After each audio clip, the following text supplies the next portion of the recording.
GG!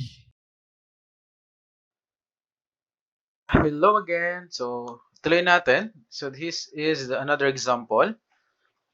Gusto nating malaman ang flexural strength ng W14 by 68 of A242 steel.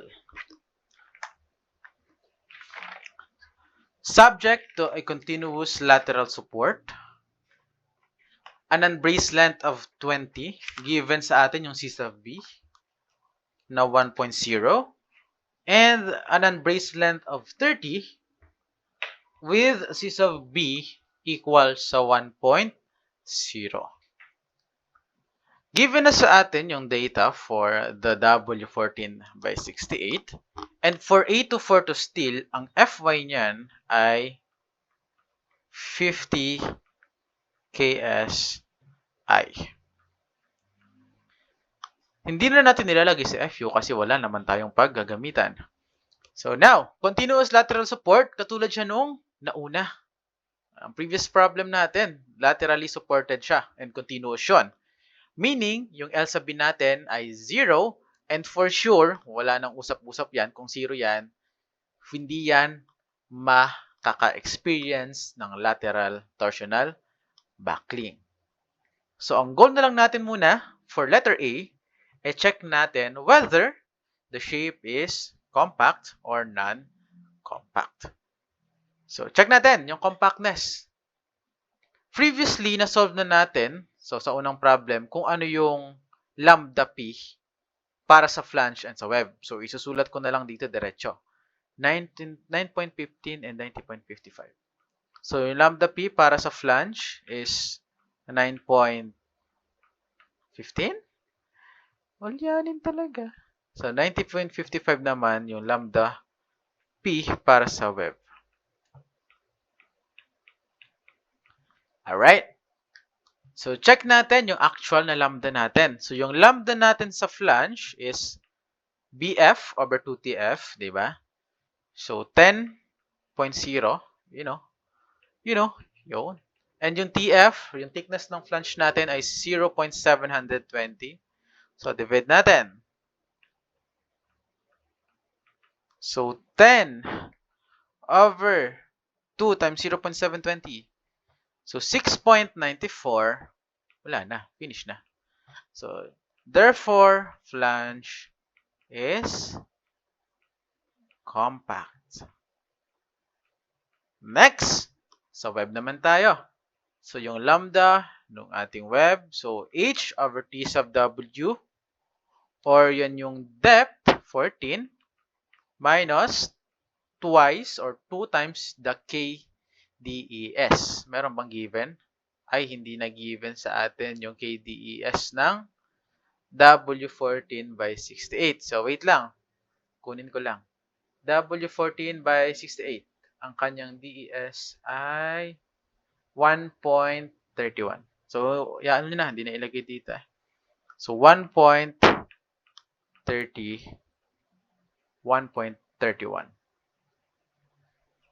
So, divide natin sa thickness ng web, which is 0.415. 0.415. So, 14 minus 2 times 1.31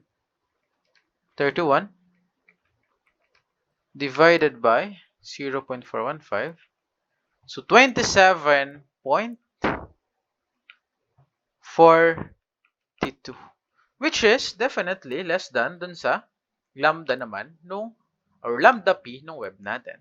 So, therefore, web is compact. Yan. Okay. Okay na. Ibig sabihin, para sa letter A, wherein we have a continuous lateral support, papasok yan doon sa section 506.2, 506.2.1 ng NSCP. Okay? Compact ang flange, compact ang web, and then, hindi pa magkakaroon ng LTB. So, meaning, yung ating MN is equal sa M sub P, yung ating plastic moment. So, lagay mo na. So, MN, the design strength, flexural strength. So, MN or VMN, ito pinapahanap sa atin, yung flexural strength, is equivalent to MP or VMP, which is equivalent to 0.9 ng FYZX. So, VMN is equivalent to 0.9 times 50. And yung ZX natin ay, 115. So, therefore, ang strength natin, 0.9 times 50 times 115 ay 5,175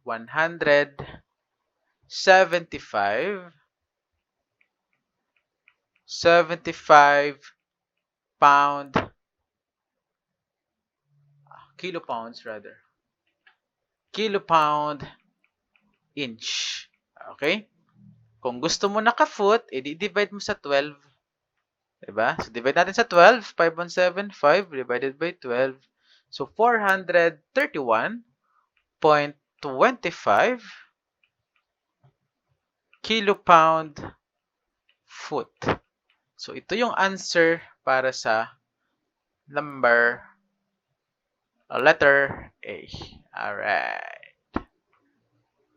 Okay? Punta naman tayo sa letter B. Sa letter B. Para sa letter B, yung ating unbraced length or yung L sub B natin ay equivalent sa 20 foot. Okay? So, kung ganon, required na kunin natin muna, kung pupunta tayo dito sa 506.2, yan, compact yung ating flange web, i-check natin whether yung nakuha natin or yung given na L sub B ay greater than sa L sub B and less than sa L sub R or greater than siya sa L sub R. So, kukunin natin. Okay? Sige. L sub B is equal to 20 foot.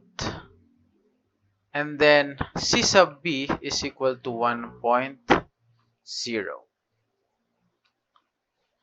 First, L sub B muna. Nasaan na yung formula niyan? Buti na lang, di mo nasasauluhin. Baka manigas ka dyan pag sinaulo mo. Ang haba eh. Okay, so copy-paste lang natin. Yan. Oops. Ayan.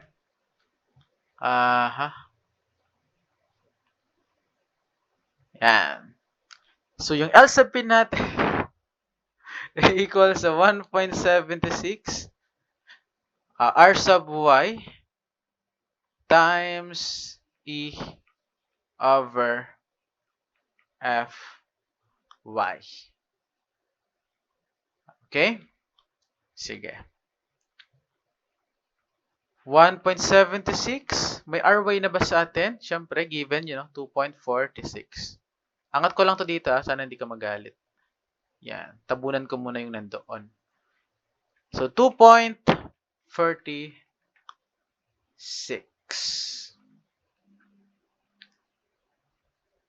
Okay? 2.46.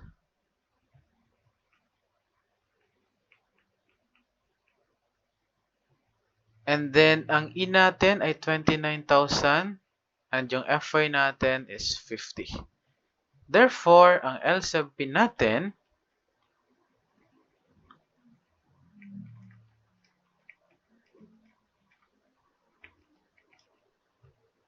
$104.27.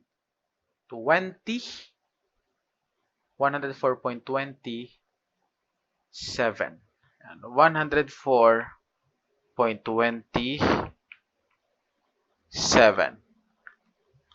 Naka-inches. So, naka-inches siya na. So, Dahil naka-ingest yan, gawin muna nating fit. So, divide natin sa 12. 8.689 or siguro 8.69. 8.69 foot. So, for now, alam na natin na yung L sub P natin ay greater than sa less than sa L sub P. So, pasok siya dun sa case 2. Diba? Tinan mo, L sub P is less than L sub P. So, malaki ang chance na mas maliit yung L sub B sa L sub R. So, dahil kailangan din natin yung L sub R later on, kunin na rin natin ngayon. So, sa diskarte mo, pwede mong gawin, kapag alam mong may possibility na magamit lahat, kunin mo na lahat from the get-go para dire-diretso ka na. So, kunin na natin sa L sub R. Yan. L sub R. Ayun, haba yung formula. Dahil medyo mahaba yung formula, iisa-isahin natin. Okay, isa-isahin. Unahin natin yung 1.95 RTS E over 0.7 ng FY. Sana yun. So, 1.95 RTS. So, wala pa tayong RTS. Kunin muna natin. Walang RTS. Yun pala, mayroon pala. Amazing! Given eh. So, 2.8. Yun. Times E, 29,000 over FY or 0.7 na FY, 50. Okay? So, itong buong part na to, yan, ito. Dami, ito. I-store natin yan sa A. Ayun. So, wag mo muna ng LR, lagay muna natin A. Bakit kaya ganyan, sir? Hindi para madali yung pagta-type. Kasi ang haba, hindi kaya ng isang bagsakan sa calcu yan. So, ang gagawin natin, iisa-isahin natin. Ito muna, tapos yung Jessica Soho, tapos yung nasa loob ng square root. So, ganoon ang gagawin natin diskarte dyan. Okay. So, yung A is 1.95 times 2.80 times 29,000 over 0.7 times 50. So, 4,524. Store mo yan sa A. Shift store sa A. Then, itong kasunod, itong Jeka Sokak, yan. Ano yan? Nabasa dyan. Sige. Store natin sa B. So, letter B. Square root ng Jeka Soho. JC SX HO. Okay? So, is equivalent to square root ng, ang J sub C natin is 3.01. Okay? Ang SX ay, sana yun? Ayan na. 103. 103. Okay, 103. And then yung HO, nasaan? Yun na. 13.3.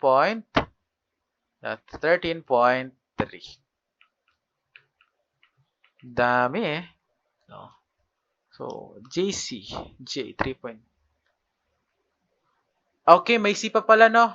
Okay, wala palang J sub C dito. So, J lang. So, anong ulit yung C? Balikan natin. Nakalimutan ni sir. C, meron yan eh. Yun. For doubly symmetric eye shape, which is yun ang ating shape ngayon. So, C is equal to 1. Kung sakaling channel, ito ang kailangan mong gamitin para makuha yung C. So, 1.0 lang naman pala. So, 1.0. So, times 1. So, square root of 3.01 over 103 times 13.3. 0.04687.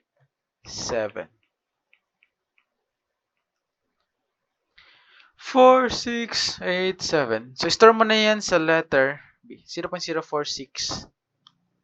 Kulang ng 6. 4687. Store mo yan sa letter B. Tuloy natin. Ito. Itong part na to, And store natin sa letter C. Yung square root of 1 plus 6.76. 0.7 FY Soho AGC. Sige. Yan. C is equal to square root of 1. Kung sakaling hindi nyo trip yung ginagawang pagkakat, so kayong bahala. Pwede naman kayong gumamit ng sarili nyong diskarte. Yan.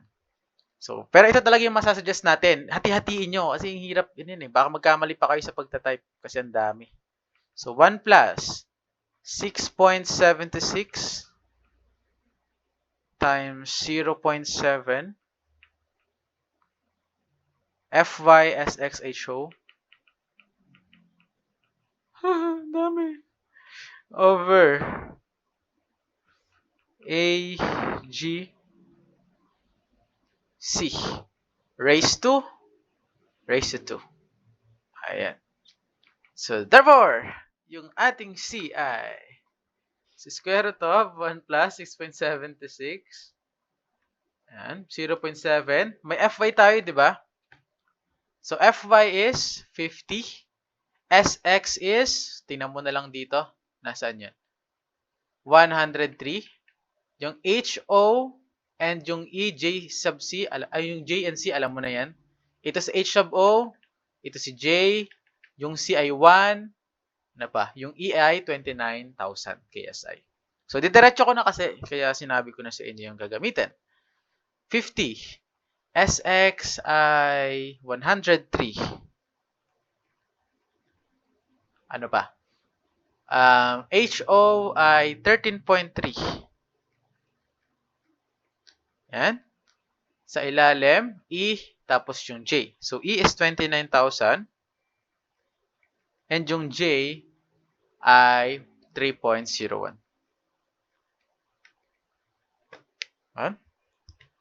Wait lang.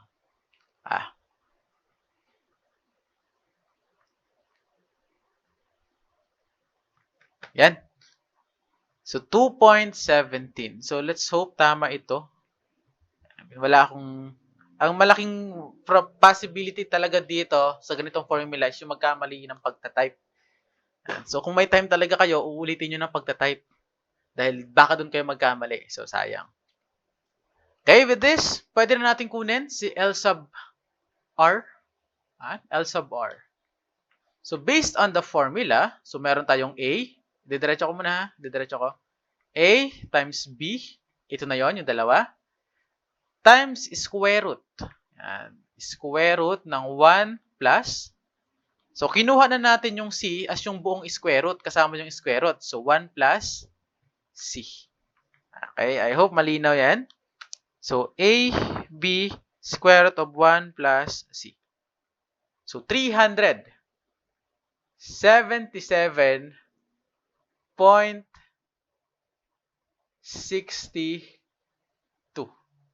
So, 377.62.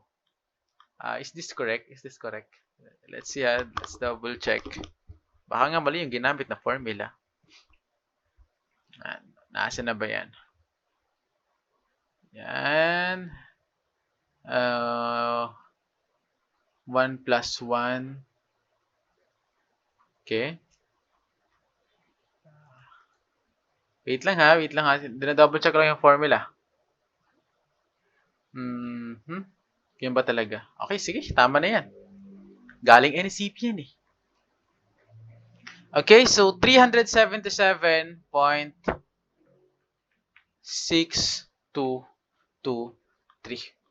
So, kaya ako sinabi yon yung kanina. Kung tama. Kasi, nung chinek ko yung book ni Segi, iba yung ginamit niya. Okay? Medyo iba yung ginamit niyang formula. So, anyways, dito tayo syempre sa binigay ni NSCP. So, this is the answer. So, if ever lang na mali si Sir nung pagta-type, kasi meron talagang malaking possibility na nagkamali ng pag-type si Sir dito.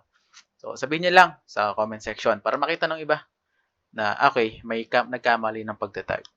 So, 377.623, naka-inch yan, syempre. Gawin natin naka-foot. So, divide natin sa 12. 31.4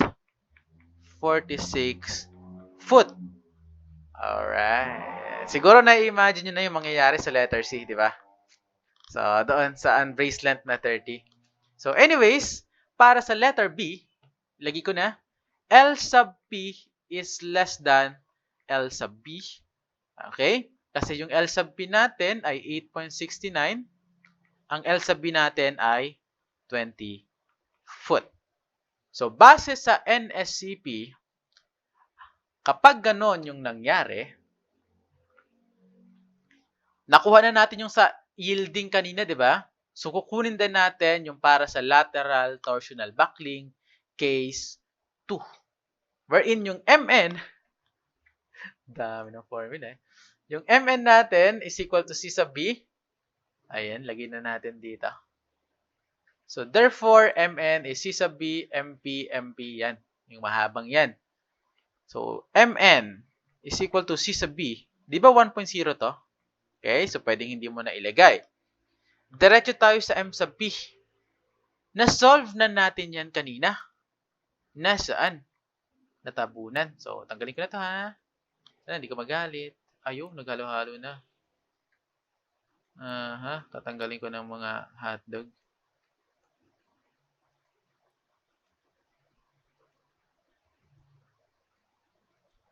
Ayan. Dami. Tabun. Yan. 431.25 kilopound-feet or 5175 kilopound-inch. Okay? Yung phi mn. So, para naman dun sa walang phi, kasi yun ang kailangan natin dito, MP lang, hindi naka 0.9. So, kukunin natin yung 50 times 115. So, si MP, Mn is equal to MP, or MP na lang. MP is equal to 50 times 115, 5,750. So, ito yung ating MP na nakuha natin previously. So, gagamitin natin siya para dito sa lateral torsional buckling failure. So, ang MN natin is yung MP, 5,750 minus 5,750. Ito na yun ha, ito na. Minus 0.7 FYSX. FY ay 50. Ang SX ay 100. At take note pala, ang gagamitin mong unit for MP dito ay naka-kilo-pound-inch. So, bakit? Kasi yung FY, di ba? So, kung hindi ka sure sa unit, tingnan mo na lang yung FY. Di ba ang FY naka-KSI? Kilo-pound per inches squared. So, dapat yung ating moment naka-kilo-pound and naka-inches din para maayos yung unit. Then, multiply natin sa L sub B, which is 20. L sub P, 8.69. So, actually, rounded off na yun na yung 8.69 na yan. So, syempre, pag kayo nagsisolve, huwag kayong magra-round off tulad ng ginagawa natin dito. Medyo hassle lang kasi sa akin, isolve ulit yung 8.69. Hindi ko na-store eh. So, sa inyo, store nyo yan for sure. Dapat. Over L sub R, which is 31.46. Oh no. Okay lang pala. So, inaisip ko i-convert pa sana siya sa inch, but I realized naka-foot kasi yung taas, naka-foot din naman yung ilalim, so makakancel naman. Kaya okay lang kahit na hindi mo na i-convert yung part na to. Ay, yan. L sub P, 8.69. So, kahit idiretso mo na to, okay ka na dun. So, yung MN is 5,750 minus 5,750 minus 0.7. 0.7 times 50 times 100. Okay?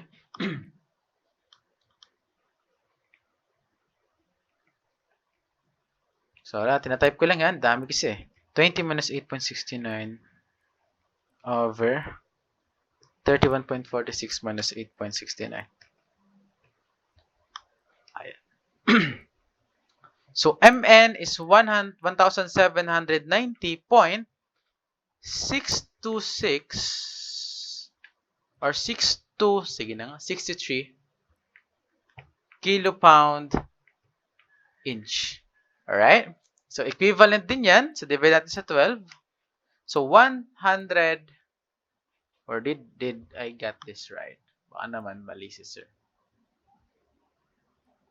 So, wait lang ha. Parang sobrang baba niya eh. Kasi yung nakuha natin kanina ay 431. Parang ang layo masyado nung nakuha natin. Dapat medyo malapit lang. So, let me recheck yung type ko. So, 5750 minus 5750 minus 0.7 times 50 times 1. Okay. Ayun. Para nakita ko na kung saan na nagkamali. So, 4684.57. Ayun. Siguro tama na to. So, 4684.57. So, divide natin sa 12. So, 390.38. Okay? So, 390.38 kilo pound foot. So, dahil fractional strength ang pinapakuha, so Vmn, it should be 0.9 times Mn is equivalent to times 0.9, 351.34. And this is your final. Okay, ito na yung final answer.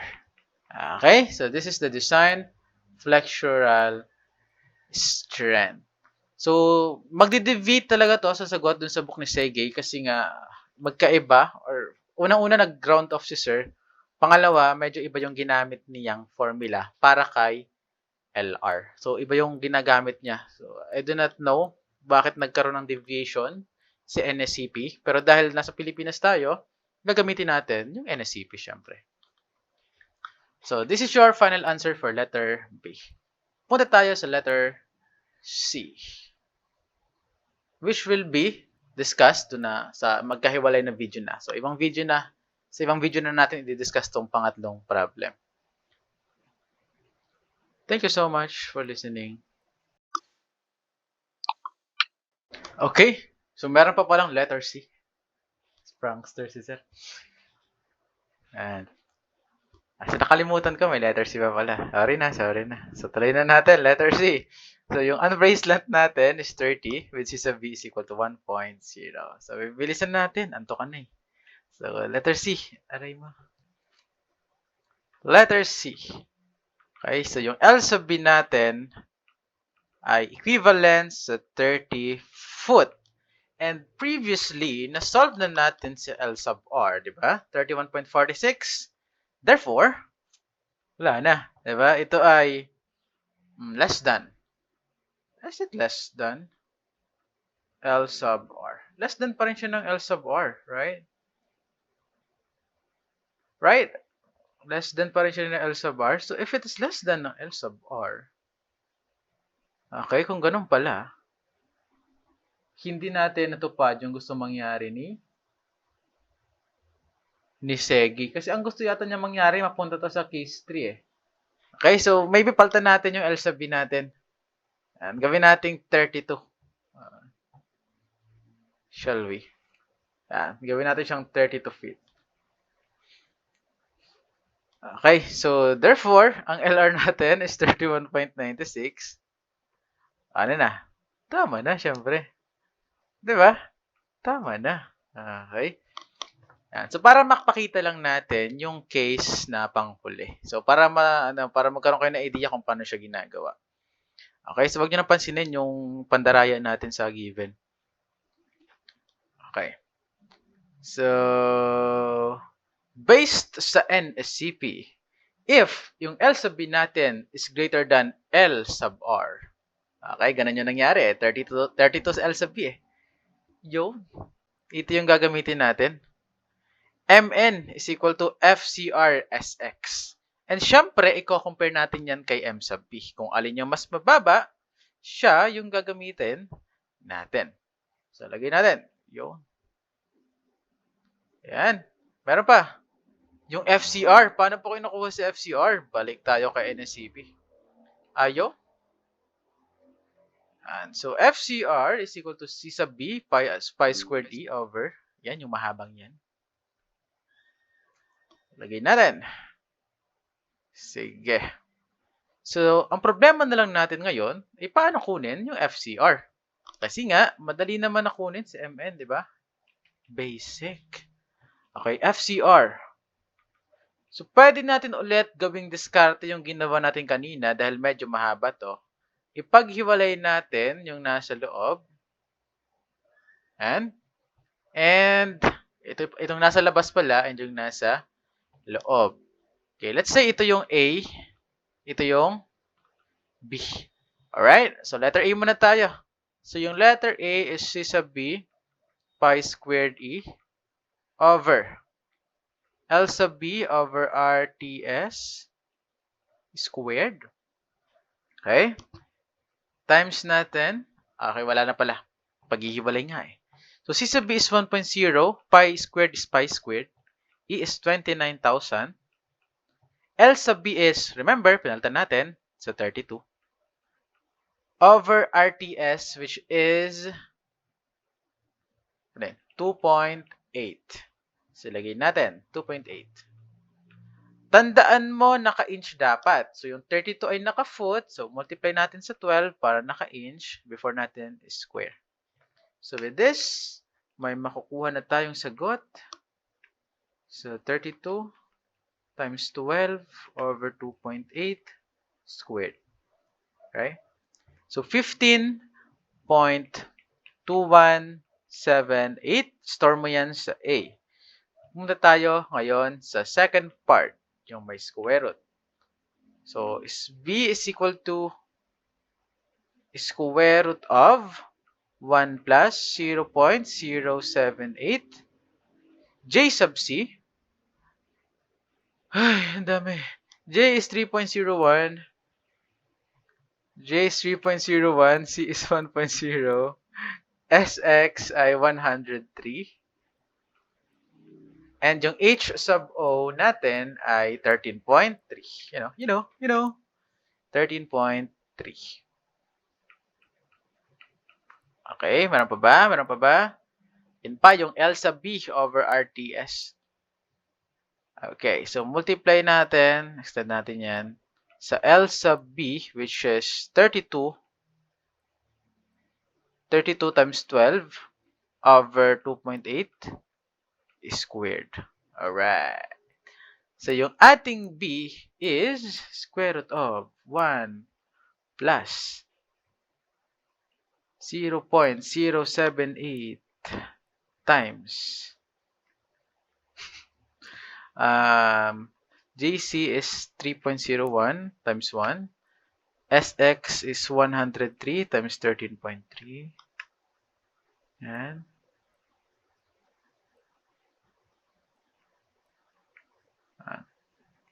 Alright.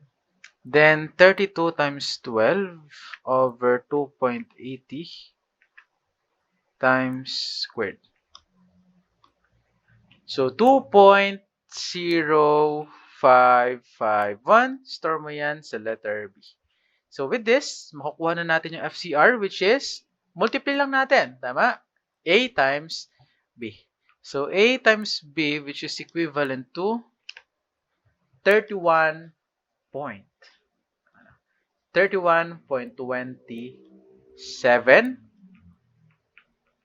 KSI. So, meron na tayong FCR, pwede mo nang kunin si MN. So, 31.27 yung FCR times SX. Right? FCR times SX. Wait, natabunan yata natin yung FCR. You know. Alright. SX. So, ano si SX? 103. So, ang ating nominal distance or yung nominal strength natin is AB times 103. 3221. 0.2273 kilopounds inch or equivalent sa, divide natin sa 12, 268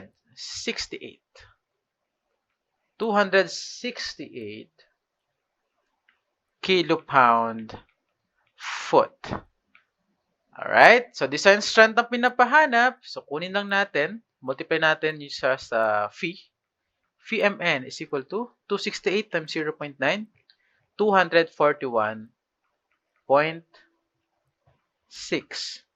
kilopound foot. And this is your final answer. Okay? Ayan. So, if ever na may stumble kayo sa book ni Segi, manonotice nyo na may difference talaga yung formula ang ginagamit niya sa formula na ginagamit ng NSCP. So, syempre, hindi natin gagamitin yon. Okay? So, dito tayo sumunod. Alright, so maybe final na to. Final na. Ito na yung sagot sa letter C. And yes, sigurado na yung kasunod na video. Yan. So, ito na yon. Ito yung isa-solve natin. Okay, so see you. Thank you so much for listening. I need you.